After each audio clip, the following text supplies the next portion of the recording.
the morning she handed me a dress. My mother had a way of making things that were impossible seem completely inevitable. Not through force. She was not a forceful woman in the way people mean when they say forceful, not loud, not demanding, not the kind of person who raised her voice or brought pressure down on a room. She was the opposite of that.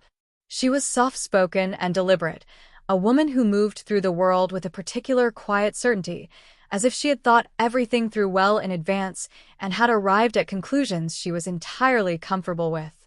Which made it very difficult to argue with her, because there was nothing to push against. The morning I am talking about was a Saturday in June. I was 11 years old. My father had gone fishing with his brother, the way he did most summer Saturdays, gone before 7, back by 4. The house left to my mother and me, and the particular quality of a Saturday morning that belongs only to children and to women who have organized themselves enough to sit quietly with a cup of tea before the day begins. I came downstairs at 8:30. My mother was in the kitchen. The table was set for breakfast the way she always set it, properly, with the good cups and the small jug for milk, because she believed that the way you set a table told you something about how you valued the people sitting at it. She looked up when I came in. She smiled. She said, "Good morning, sweetheart." I said good morning. I sat down. I poured cereal. She put a plate of toast on the table. She sat across from me. She drank her tea. She was looking at me with the specific quality of attention that I had learned over 11 years to recognize as the expression that came before something she had decided. She said, "I need your help with something today." I said, "What kind of something?" She said, "I'm doing a photo shoot for the Women's Cooperative. They want photographs for their newsletter and their fundraising materials, and I've been asked to organize it. The problem is that I'm one person short." The Women's Cooperative was a local organization my mother had been involved with for as long as I could remember. They organized things: fundraisers, community events, craft fairs. I had been to several of them and found them uniformly pleasant and mildly boring in the way that things organized by capable women for good reasons tend to be. I said, "What kind of person are you short?" She said, very simply, "A young woman." I put down my spoon. She looked at me with that steady, already decided expression. She said, "I want to be clear about something before you say anything. I am not asking you to do something that would embarrass you or that would be wrong in any way. I am asking because I believe, and I have believed this for some time, that you would be very good at it and that it might mean something to you. I am not forcing anything. If you tell me no, we will find another solution." She picked up her tea. She said, "But I want you to know that it is a real option, and that I would be glad if you said yes." My mother had known about me. I did not know she knew. I had been carrying what I knew about myself for 3 years by that June morning, since I was 8 years old, and a cousin's birthday party had involved a dress-up box and 20 minutes that had rearranged something permanent inside me. 3 years of carrying it, privately, carefully, with the particular resourcefulness of a child who has no language for what they are carrying, but who has understood instinctively that it requires privacy. She had known. And she was sitting across a breakfast table offering me a door. I am 60 years old now. I have been many things in those 60 years. I have been afraid, and I have been proud, and I have been wrong about important things and right about important things, and I have loved people and lost people and built a life that is genuinely, substantially mine.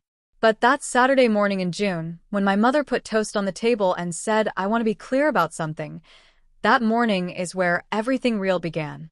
This is the story of what happened after I said yes. I said yes.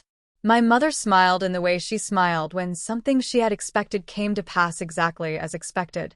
She got up from the table and she said, "Follow me." She took me upstairs. She opened the door to her bedroom. And what was laid out on the bed? Not one thing but several things, clearly chosen in advance, clearly chosen for me specifically, told me that this morning had not been spontaneous. This had been planned. My mother had been planning this for longer than that Saturday. And how long, and what had prompted her to plan it, was the thing that would take me 40 years to fully understand. What was on the bed, and what it meant that it was there. My mother's bedroom was the kind of room that reflected her completely, organized without being sterile, personal without being cluttered. Everything had a place and was in it, and the effect was not rigid but restful, the way a room feels when the person who inhabits it is at peace with themselves, and it shows in the space around them. The bed was made. It was always made by this hour, because my mother made the bed as the first task of the day, a habit she had from her own mother and that she had tried and failed to instill in me. On the made bed, laid out flat with the particular care of something arranged rather than placed, were several items of clothing. A dress. Blue cotton mid-length, with a white collar and short sleeves. Simple enough to be unremarkable in a crowd and pretty enough to be right for a photograph. It had a sash at the waist that tied in the back. A white cardigan, lightweight, folded beside it. A pair of shoes. Not heels, flat, with a small buckle in white leather. They looked approximately my size, which meant my mother had thought carefully about this before this morning. And on the dressing table, laid out in a row with the same deliberate care, a hairband in the same blue as the dress, a small hair clip, and a compact with a light powder inside. I stood in the doorway, and I looked at these things. My mother stood beside me. She did not say anything. She was giving me time to look, which was characteristic of her. She understood that looking was a form of thinking, and that interrupting it was unkind. After a while I said, "How long have you had these?" She said, "A few weeks." I said, "Did you buy them for this?" A pause. She said, "I bought them for you." I turned to look at her. She said, "The photo shoot is real. The cooperative needs photographs. I did volunteer to organize it, and I did need another person. All of that is true. But I would not have suggested this to you if I didn't think you would want it. I would never do that." I said, "How did you know?" She looked at me with an expression I have thought about many times in the 60 years since. Not pity, not concern, not the complicated face of a parent managing a difficult situation. Something simpler than any of those. Something more like recognition. She said, "You are my child. I have watched you for 11 years. Mothers know." I said, "Does Dad know?" She said, "No. And that is a conversation for another time, not today. Today is just for you." She sat on the edge of the bed. She folded her hands in her lap. She looked at me the way she always looked at me when she was saying something she wanted me to hear clearly. She said, "I want to tell you something important. What I know about you is not a problem. It is not something that needs fixing or explaining. It is simply part of who you are, and who you are is someone I love without any reservations or conditions. Do you understand?" I was 11 years old. I understood more than she perhaps expected me to. I had been understanding it alone, without anyone saying it out loud, for 3 years. I said, "Yes." She said, "Good. Then try the dress on. We'll see how it fits." The dress fit. The shoes fit. The cardigan was a little long in the sleeves, but my mother turned them back at the cuff in a way that looked deliberate rather than remedial. She did my hair with the band and the clip, simply and quickly, with the hands of a woman who had been doing this for other people all her life. She opened the compact and applied the lightest possible powder to my face, more to make the photographs work than for any other reason.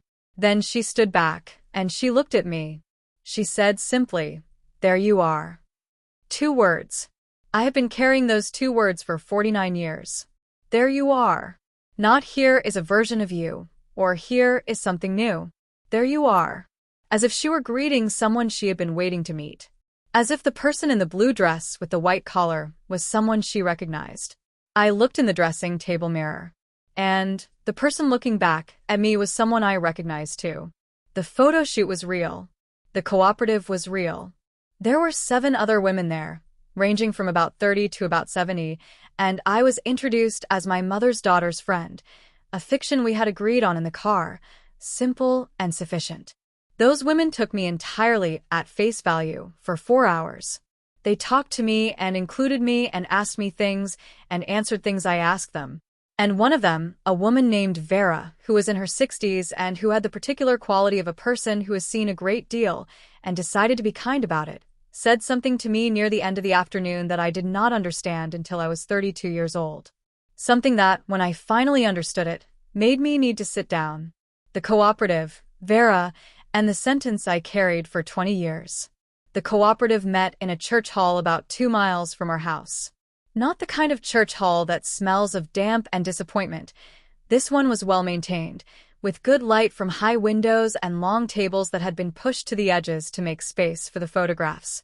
Several women were already there when we arrived, arranging chairs and talking about logistics with the organized energy of people who are used to getting things done.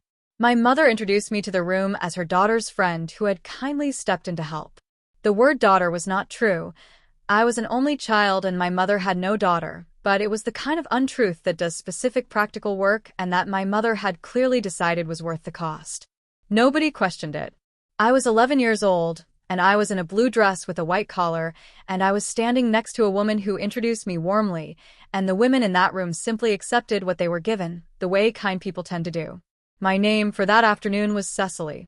My mother had offered several options in the car, and I had chosen Cecily without much deliberation, the way you choose something when the right thing presents itself without requiring thought. The photo shoot was genuinely for the newsletter. A local photographer, a young woman with a calm, practical manner and a camera bag that looked more serious than the occasion perhaps demanded, moved us through various arrangements over the course of the afternoon. Group photographs, smaller clusters, a few individual portraits. The women talked during the breaks about the cooperative's events and their families and things in the news, the way women talk when they are comfortable with each other and not performing for anyone. They included me in this conversation. Not pointedly, not with any particular care, simply as a matter of course, the way you include the person standing next to you in what you are saying. I was asked about school, which I answered in general terms. I was told about a cake recipe by a woman in her 40s who felt strongly about the importance of salted butter. I was consulted on whether a particular arrangement looked balanced from where I was standing, which it did not, and I said so, and they rearranged, and it was better. For 4 hours on a Saturday afternoon in June, I was Cecily.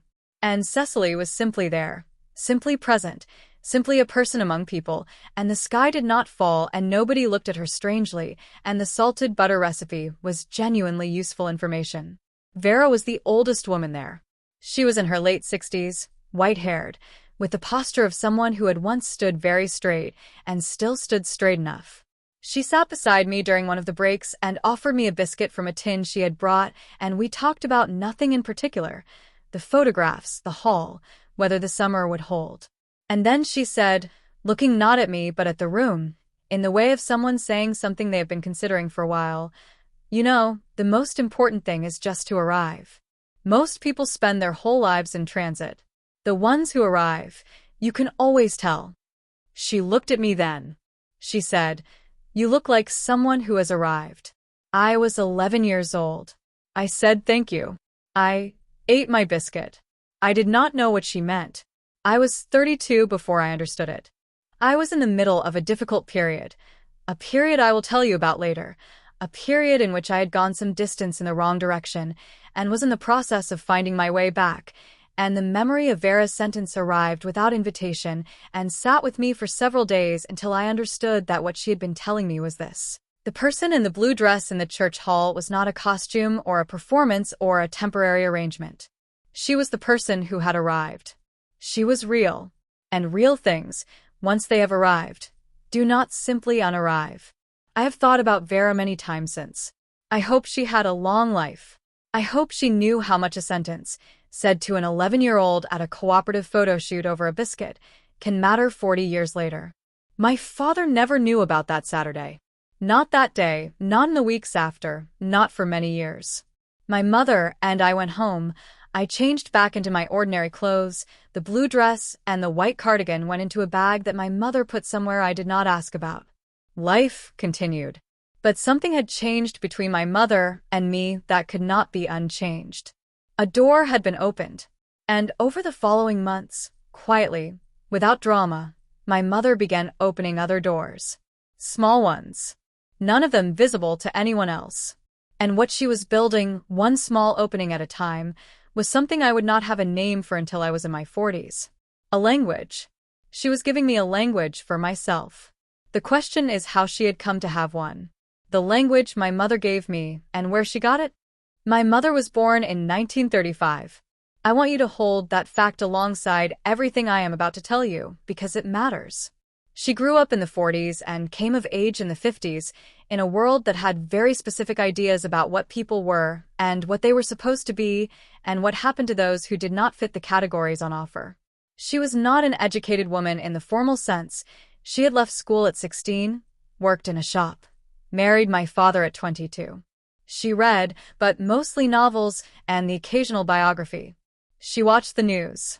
She was interested in the world without having any particular access to the theoretical frameworks that the world was slowly developing for the things I carried. And yet she knew. She had known for years before that Saturday morning. And the language she gave me was real and careful and exactly right. I have spent a long time thinking about where it came from.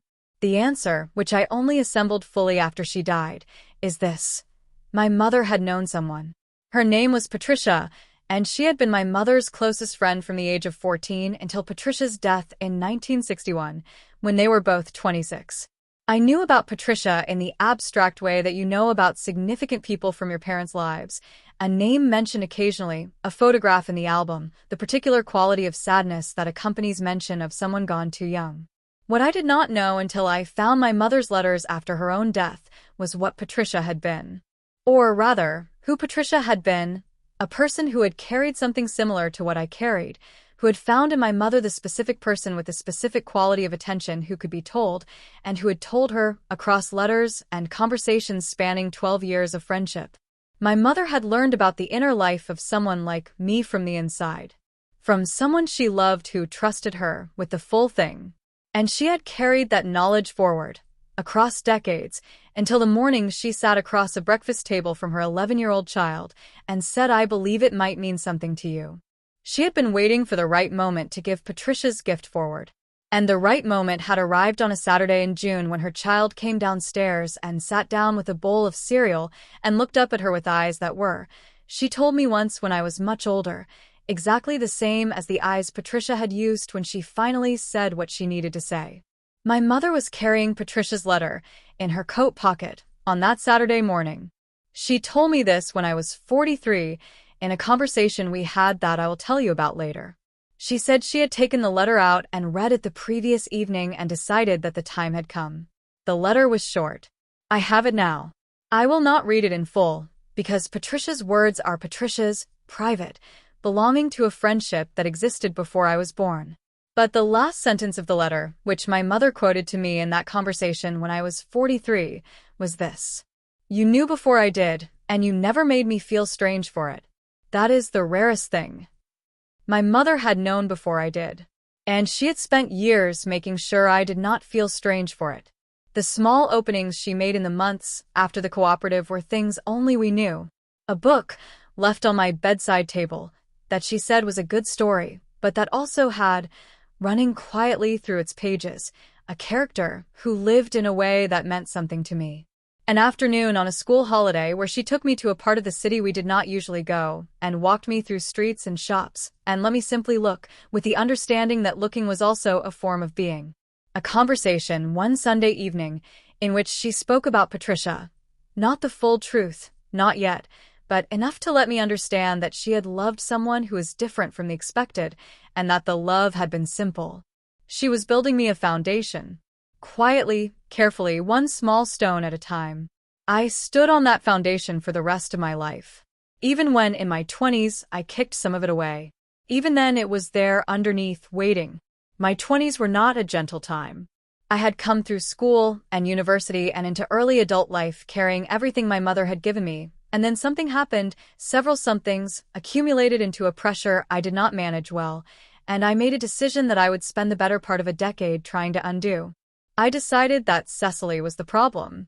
That if I simply stopped, if I committed completely to the other version, everything would resolve. I was 23. I was wrong. And the way I discovered I was wrong arrived through a person I had not expected, in a city I had moved to specifically to get away from myself, in the form of a conversation so ordinary that I almost missed what it was telling me. The 20s, the decision, and the city I ran to. I moved to a city in the north when I was 23. Not for a job, not for a relationship, not for any of the conventional reasons that people give themselves and others when they move somewhere new. I moved because the city I was in had become a place full of things I recognized and I needed, with the urgent logic of someone in their early 20s who has made a decision they're committed to, somewhere that did not know me. The decision was this: Cecily was done. Cecily had been a childhood thing, a gift from my mother, a beautiful and particular thing that belonged to a period of my life that was now past. I was an adult. Adults built lives on foundations that could hold weight. The foundation I was building, a career, a social world, a professional identity, required me to be one person, consistently, and that person was not Cecily. I told myself this with the specific conviction of someone who believes that deciding something strongly enough makes it true. I found a flat. I found a job in the finance department of a medium-sized company where the work was technical and the social demands were modest, and I was able to be the version of myself I had decided upon without too much friction. I built a life in the new city. I made friends, careful friends, people I liked but whom I did not let too close, because closeness required truth, and truth was the thing I had decided to manage carefully. I dated. Not often. The relationships I had in my 20s were real in the sense that I was genuinely fond of the people involved, but they had a quality I recognized even then as insufficient, a quality of partial presence, of someone who was in the room but not entirely in the room. The people I dated were not wrong to find this eventually insufficient. They were simply encountering the cost of the decision I had made at 23. Cecily did not go away. I want to say this as clearly as I can because I think it is the most important thing in this section of the story. Deciding that something is done does not make it done. The self does not take instruction from the decision-making mind in that particular direction. What happened over the years of that city and that decision was not that Cecily disappeared. It was that she became louder. The pressure of her not being given space was the pressure of something compressed. It did not diminish. It accumulated, and the accumulated pressure expressed itself in ways that were harder to manage than the original thing had been.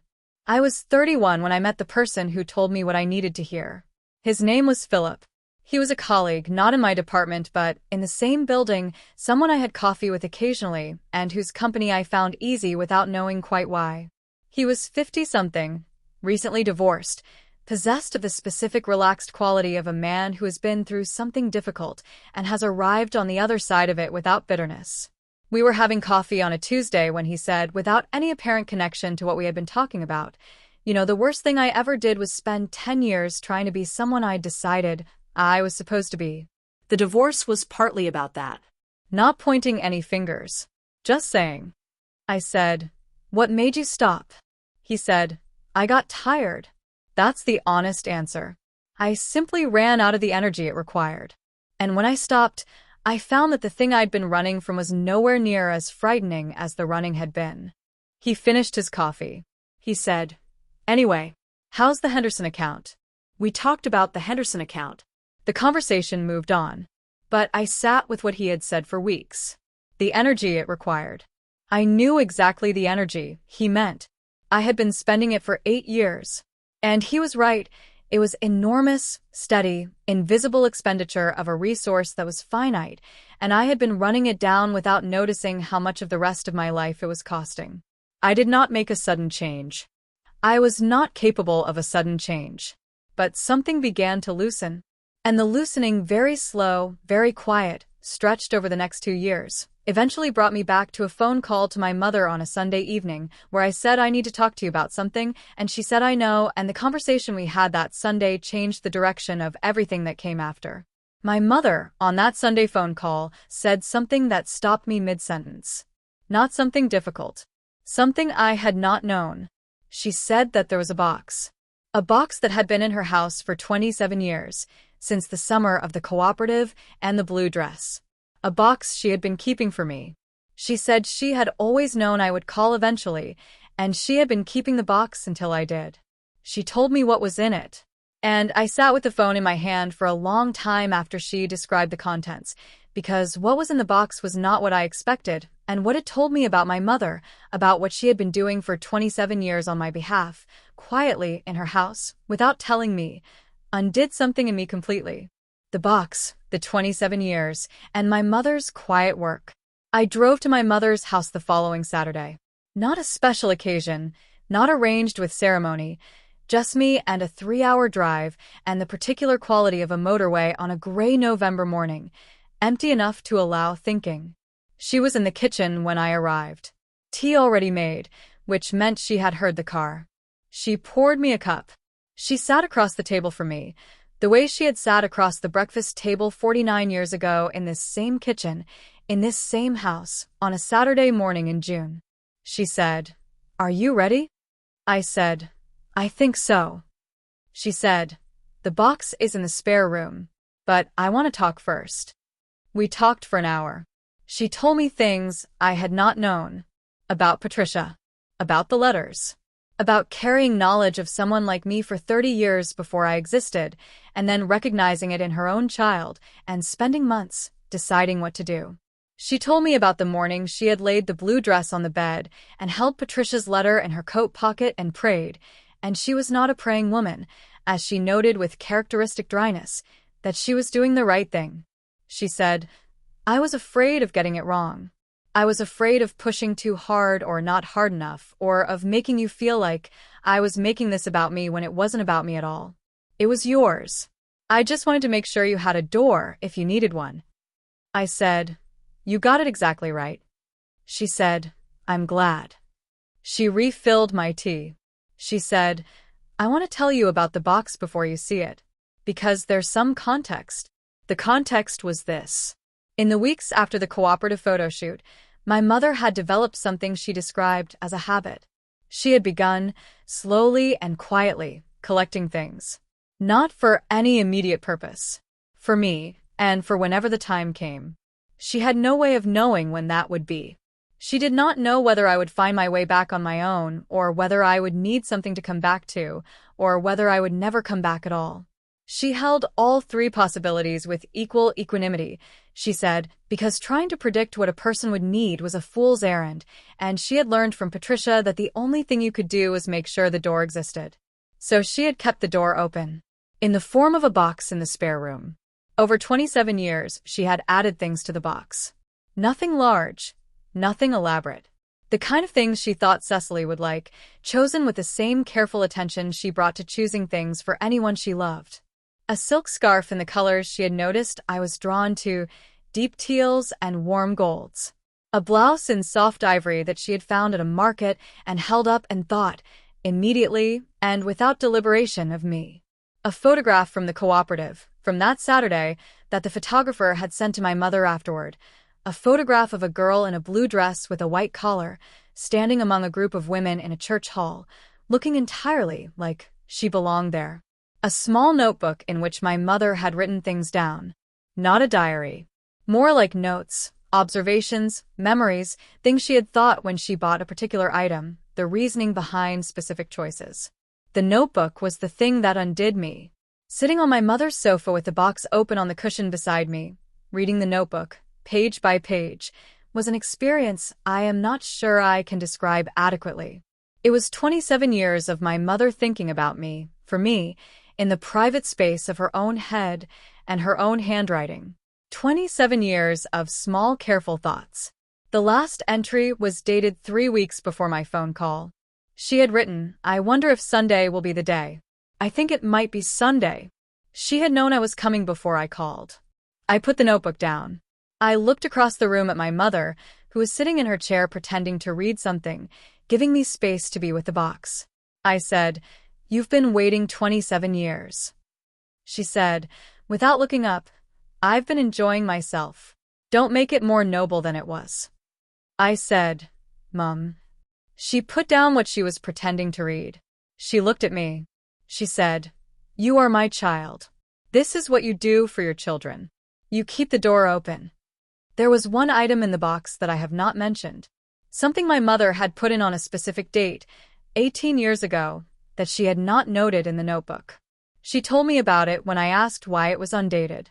She said she had not written about it because some things do not need an explanation. They are simply done because they are right. When she told me what it was and why she had added it 18 years earlier, I understood something about my mother and about love and about the nature of witnessing that I had not understood before. And I understood why she was the person she was. The reason was older than I was. It went back to a girl named Patricia and a friendship that had changed my mother before I existed. The undated item, Patricia's story, and what runs forward through time. The undated item was a small velvet pouch. Dark green, drawstring, the kind that once held jewelry or something valuable. Inside it was a brooch. Oval, silver, with a small blue stone that might have been a sapphire or might have been glass. I did not know, and it did not matter. Old, clearly. Not costume jewelry, not cheap. Something cared for. I took it out of the pouch and held it on my palm. My mother said, "That was Patricia's." I looked up. She said, "She left it to me when she died." She said in the letter that came with it that it was for the right person, and that she trusted me to know who that was. She wrote that letter when she was ill, when she knew she was not going to be well again. She was 25. She paused. She said, "I kept it for 35 years before I put it in the box. I wasn't sure you were who she meant, but when I sat with it long enough I decided that she would have recognized you, that you were exactly who she would have wanted to have it." I sat with the brooch in my hand. Patricia had died in 1961. I was not born until 1964. She had left something for a right person she had never met and trusted my mother to find them. My mother had waited 35 years and then decided that I was the one. I said, "Tell me about her." My mother told me about Patricia for the better part of an hour. Not the edited version, not the version for the formal occasions when Patricia was mentioned as a name and a memory. The real version, who she had been, how she had lived, what she had carried, how she had shared it with my mother, and how my mother had responded, and what their friendship had been across 12 years. Patricia had been, in the language of the time she lived in, a person who dressed differently from how the world expected her to dress. She had not had a name for it beyond the name her mother had called it, which was an unkind name that Patricia had refused to use for herself.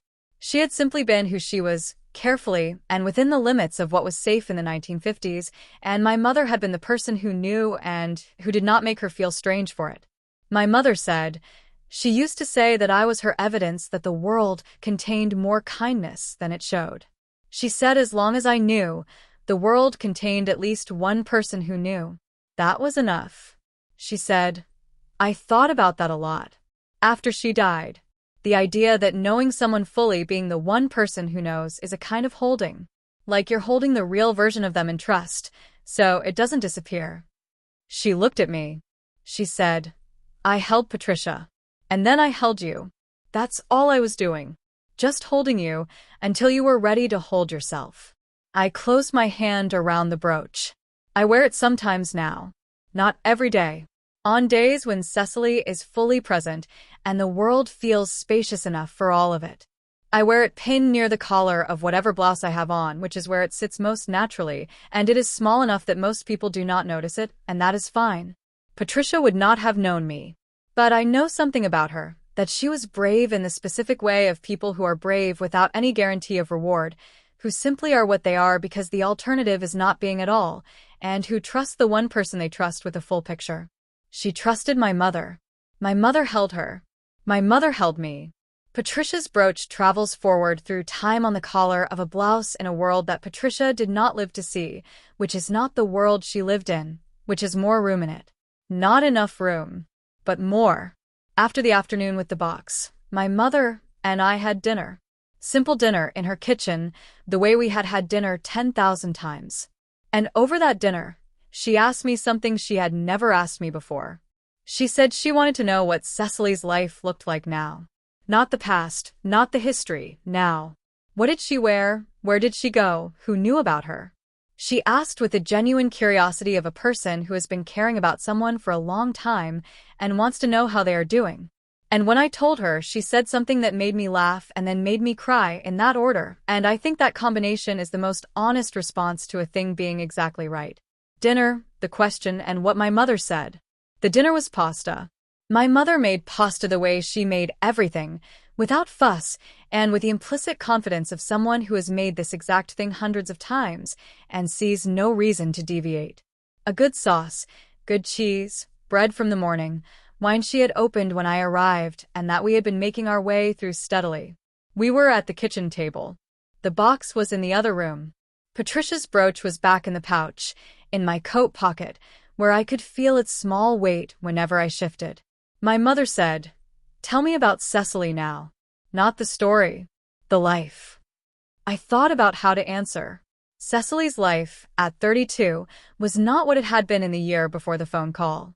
The 2 years of loosening had produced real changes. Not dramatic ones, not a sudden transformation or an announcement or a rearrangement of everything visible.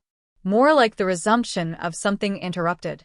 Cecily had been coming back gradually, the way you come back to a skill or a language you have been away from. Hesitant at first, finding the old fluency in stages, trusting it more each time it proved reliable. I had a wardrobe. Small, private, accumulated slowly from careful shopping, things that were right rather than things that were merely plausible.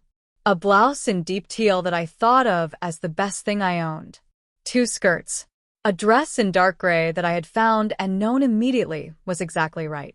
The brooch, going into the pocket, would join them. I had gone out. Twice.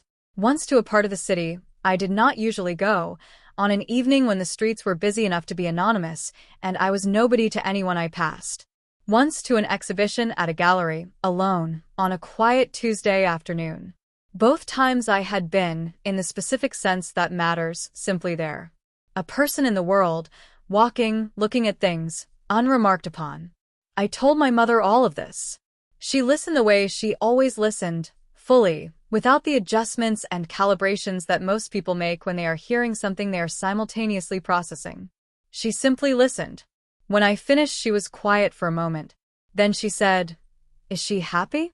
I thought about it. I said, "She's getting there." My mother nodded. She said, "That's the right pace. Getting there is the right pace.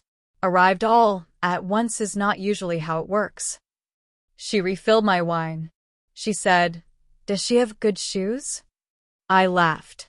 I did not expect that question, and it arrived so immediately after the serious one that the combination knocked something loose, and I laughed in the way you laugh when something is genuinely funny and also entirely, exactly right. I said, "She has acceptable shoes. She could do better." My mother said, "We'll go shopping next time you come." And then my eyes did the thing I had been keeping them from doing for several hours, and I sat at my mother's kitchen table at 32 years old, and I cried. Not unhappily. Not from grief or relief or any of the more dramatic emotions I might have predicted. Simply from the accumulated weight of everything the day had contained, released at last by the specific absurdity and rightness of my mother proposing a shopping trip for Cecily's shoes as the natural next step in a conversation that had covered Patricia's brooch and 27 years of a box and a Saturday in June in 1975. My mother put her hand on mine on the table. She said, "There she is. There she is." The same 2 words 49 years apart, in the same kitchen, from the same woman. My mother died 4 years later. I was 36. She had a stroke in her sleep, which was quick, which was merciful, which did nothing to make it less of a loss. What she left behind, beyond the ordinary contents of a life, the house and the furniture and the accumulated things of 80 years, was the box, which came to me, and the brooch, which was already in my possession, and a letter. Not a long one. Handwritten. I will not read it to you in full because it is mine and private, and I am protective of it in the way you are protective of something irreplaceable. But I will tell you the last line of it. Because the last line of it is the thing I have come back to in the 24 years since she died, whenever I needed to remember what it was she was always trying to give me. The letter, the last line, and 24 years of carrying it forward. My mother's letter arrived with the solicitor's things, in an envelope with my name on it in her handwriting. I recognized the handwriting before I registered what it was. I sat in a chair in my flat, and I held the envelope for a while before I opened it. The letter was 2 pages. She had written it, I learned from the date at the top, 2 years before she died. Not in response to an illness, not from any foreboding. Simply because she was 80 and she knew that 80 was not permanent, and she wanted to make sure certain things were said. She wrote about my father, who had died when I was 28 and who she missed with a steady, undramatic constancy that she described without sentimentality. She wrote about the house and her wishes for it. She wrote about some practical things. And then she wrote about me. About Cecily. About the Saturday in June and the box and the shopping trip for shoes that we had taken the following spring and that had produced, among other things, a pair of flat boots in dark cognac leather that Cecily still wears and that are still correct. She wrote about Patricia. About what Patricia's trust had meant to her and what it had taught her and what she had tried to do with it. She wrote about the difference between knowing someone and holding someone and about how the holding was the more important skill and the rarer one. She wrote about love in the specific way my mother wrote about everything, plainly, without ornament, in sentences that did not reach for more than they needed to say. The last line was this. She wrote, "You were always exactly who you were. I just wanted to make sure you knew that I knew." 24 years. I have read that sentence on bad days and good days, on days when Cecily is fully present and days when the world felt too small for all of it and days when I simply needed to hear my mother's voice, and this was the closest available thing. You were always exactly who you were. Not you became something, or you discovered something, or you found yourself. You were always exactly who you were. The becoming was not a transformation. It was a recognition. A return to a thing that had always been true, that a Saturday in June had briefly let out into the light, that a box in a spare room had kept safe across 27 years. My mother knew me before I knew myself. She held what she knew until I was ready to hold it.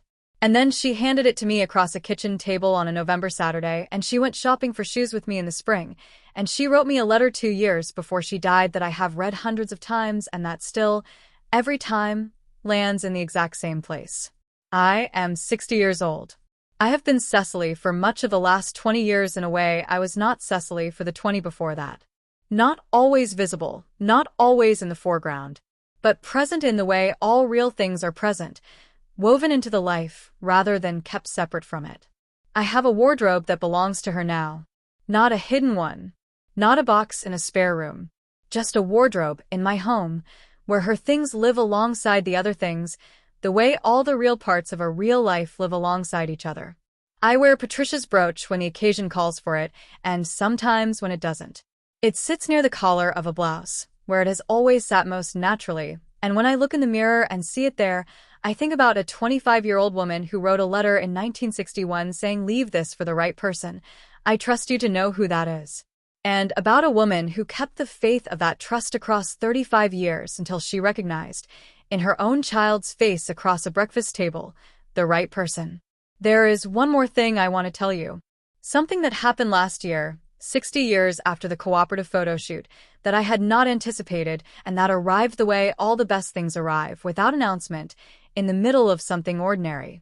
I was going through some papers, clearing things out, the kind of sorting that people do at 60 when they begin to take stock, and I found something I had not known existed.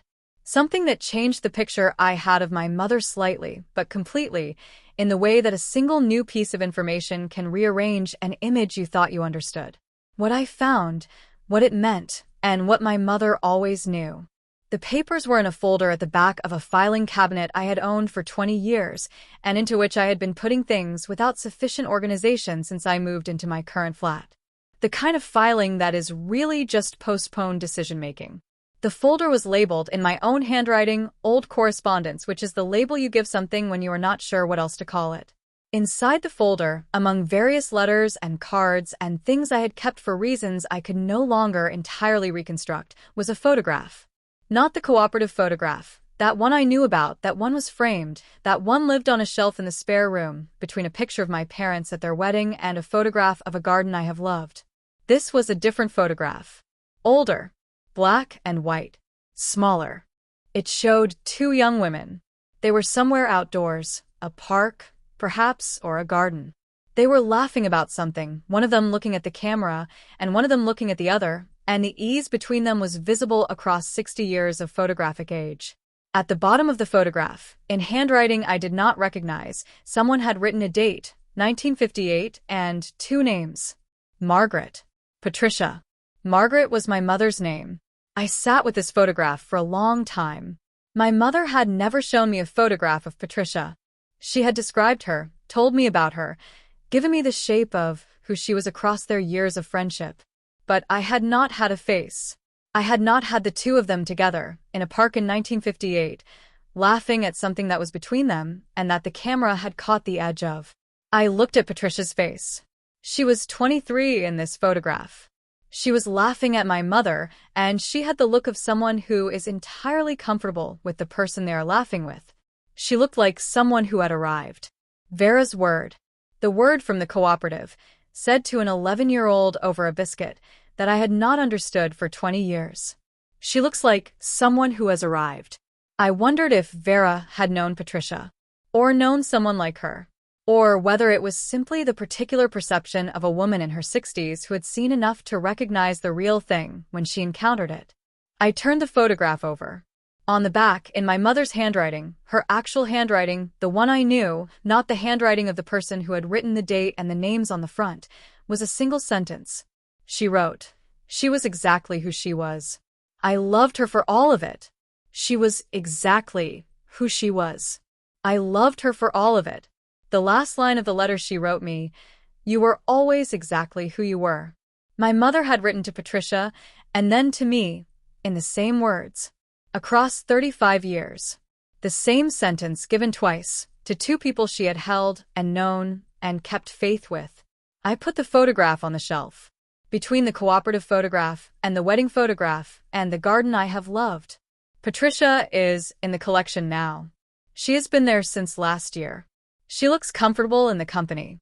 My mother gave me language for myself. She gave me evidence that I was not alone. She gave me a box with 27 years of care in it, and a brooch from a woman she had loved, and a shopping trip for shoes in the spring. She gave me, at the end, a letter with one sentence in it that I have read hundreds of times, and that I will read hundreds more.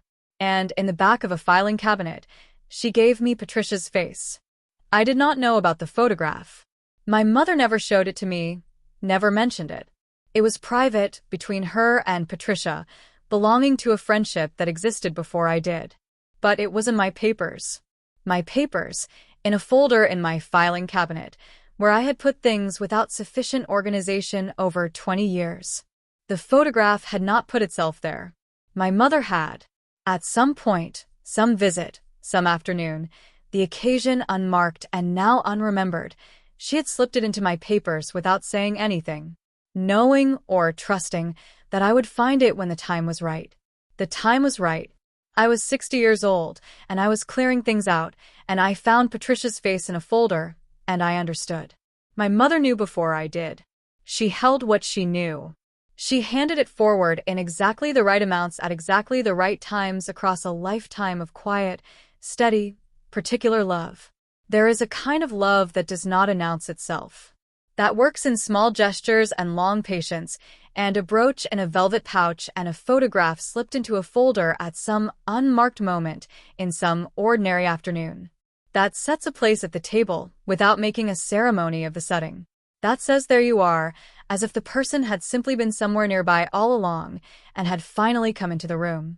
If you have a mother like mine, or a sister, or a friend, or a partner, someone who is doing the small quiet work of leaving doors open and keeping the light on, go and tell them. Not because they need you to. They already know.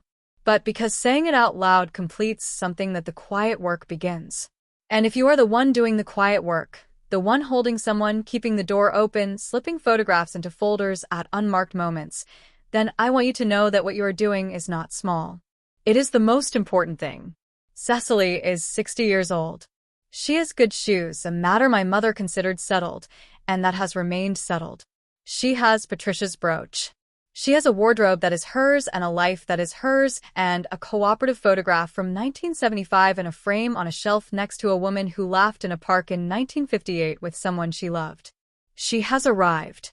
She has always arrived. Thank you for staying to the end of this. Drop a comment, even one word. I read every single one. If this found you today, if some part of this lives somewhere familiar inside you, I want to know. And if you know someone who needs a door left open, go and leave it open. You do not have to say anything. You do not have to make it a ceremony. Just leave it open. Cecily will be back. She is only just beginning to take up all the space she was always supposed to have. subscribe, and come with her. What my mother understood that I took decades to learn.